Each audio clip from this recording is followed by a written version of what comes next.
नमस्कार। पहले ये वीडियो देखिए, उसके बाद हम आप लोगों से बात करते हैं कि आखिरकार सरकार ने आशा कार्यकर्ता आंगनबाड़ी के लिए क्या किया है। आशा वर्कर सैलरी आंगनबाड़ी लाखों महिला कार्यकर्ताओं को मिल सकती है बड़ी राहत। ग्रामीण स्वास्थ्य सेवाओं और बाल विकास योजनाओं की ज़मीनी कड़ी मानी जाने वाली आशा और आंगनवाड़ी कार्यकर्ताओं के लिए वर्ष 2026 की शुरुआत राहत भरी खबर ला सकती है। लंबे समय से मानदेय बढ़ाने और बेहतर सुविधाओं की मांग कर रही इन महिला कर्मियों को लेकर अब केंद्र और राज्य सरकारें सक्रिय नजर आ रही हैं। संभावना जताई जा रही है कि केंद्रीय बजट 2026 में इनके मानदेय में बढ़ोतरी से जुड़ा प्रस्ताव सामने आ सकता है। कुछ राज्यों ने अपने स्तर पर प्रक्रिया भी शुरू कर दी है। इससे देश भर की उन लाखों महिलाओं को फायदा मिलेगा जो टीकाकरण, पोषण कार्यक्रम और मातृ शिशु स्वास्थ्य योजनाओं को घर घर तक पहुंचाती हैं। कई वर्षों से आशा और आंगनवाड़ी कार्यकर्ता सीमित मानदेय में सेवाएं दे रही हैं। महंगाई बढ़ने के कारण उनकी आय और खर्च के बीच बड़ा अंतर आ गया था। इसी वजह से अलग अलग राज्यों में विरोध प्रदर्शन और मांगे तेज हुईं। सरकार का मानना है कि अगर इन कार्यकर्ताओं की आर्थिक स्थिति बेहतर होगी तो स्वास्थ्य और पोषण योजनाओं का असर भी ज्यादा मजबूत होगा।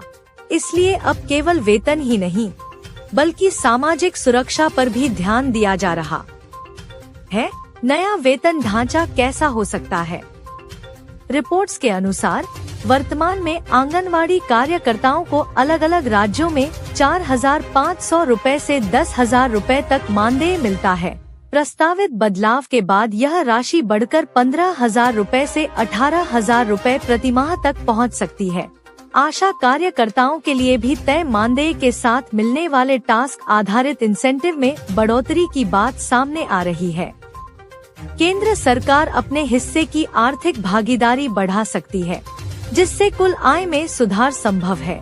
राज्य सरकारों की पहले अलग अलग राज्यों में विरोध प्रदर्शन और मांगे तेज हुई। सरकार का मानना है कि अगर इन कार्यकर्ताओं की आर्थिक स्थिति बेहतर होगी तो स्वास्थ्य और पोषण योजनाओं का असर भी ज्यादा मजबूत होगा। इसलिए अब केवल वेतन ही नहीं बल्कि सामाजिक सुरक्षा पर भी ध्यान दिया जा रहा है। नया वेतन ढांचा कैसा हो सकता है?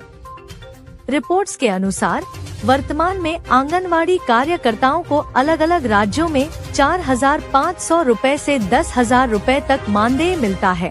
प्रस्तावित बदलाव के बाद यह राशि बढ़कर 15,000 रुपए से 18,000 रुपए प्रतिमाह तक पहुंच सकती है। आशा कार्यकर्ताओं के लिए भी तय मानदेय के साथ मिलने वाले टास्क आधारित इंसेंटिव में बढ़ोतरी की बात सामने आ रही है। केंद्र सरकार अपने हिस्से की आर्थिक भागीदारी बढ़ा सकती है, जिससे कुल आय में सुधार संभव है। राज्य सरकारों की पहल। कई राज्यों ने पहले ही संकेत दिए हैं कि वे अपने स्तर पर राहत देने के लिए कदम उठा रहे हैं। राजस्थान में 2026 से करीब 20% बढ़ोतरी की संभावना जताई गई है। दिल्ली में आशा कार्यकर्ताओं का स्टाइपेंड बढ़ाने का प्रस्ताव चर्चा में है। ज्यादा जाने स्वास्थ्य शिक्षा शैक्षिक शिक्षक। बिहार में प्रोत्साहन राशि में पहले ही बढ़ोतरी की जा चुकी है। तमिलनाडु में आंगनवाड़ी सहायिकाओं से जुड़ी पेंशन लाभों में सुधार की घोषणा की गई है। इन फैसलों से साफ है कि राज्यों में भी इनकी भूमिका को लेकर गंभीरता बढ़ी है। सामाजिक सुरक्षा पर भी जोर। सिर्फ मानदेय ही नहीं बल्कि बीमा और भविष्य सुरक्षा पर भी विचार चल रहा है। प्रस्ताव है कि आशा और आंगनवाड़ी कार्यकर्ताओं को जीवन बीमा और दुर्घटना बीमा योजनाओं का लाभ दिया जाए। कई राज्यों में इन्हें स्मार्टफोन उपलब्ध कराए जा रहे हैं ताकि रिपोर्टिंग और डेटा एंट्री का काम आसान हो सके। रिटायरमेंट के बाद मिलने वाले लाभों को भी बेहतर बनाने की चर्चा है। 2026 में क्या बदल सकता है अगर प्रस्ताव लागू होते हैं? तो 2026 से इन महिला कार्यकर्ताओं की कुल आय में 20% से 50% तक बढ़ोतरी संभव मानी जा रही है। इससे न केवल आर्थिक स्थिति सुधरेगी बल्कि उनके काम के प्रति सम्मान और मनोबल भी बढ़ेगा। सरकार की सोच स्पष्ट है कि देश की स्वास्थ्य व्यवस्था की आखिरी कड़ी को मजबूत किए बिना योजनाओं की सफलता अधूरी है। विटामिन और फूड सप्लीमेंट खरीदे।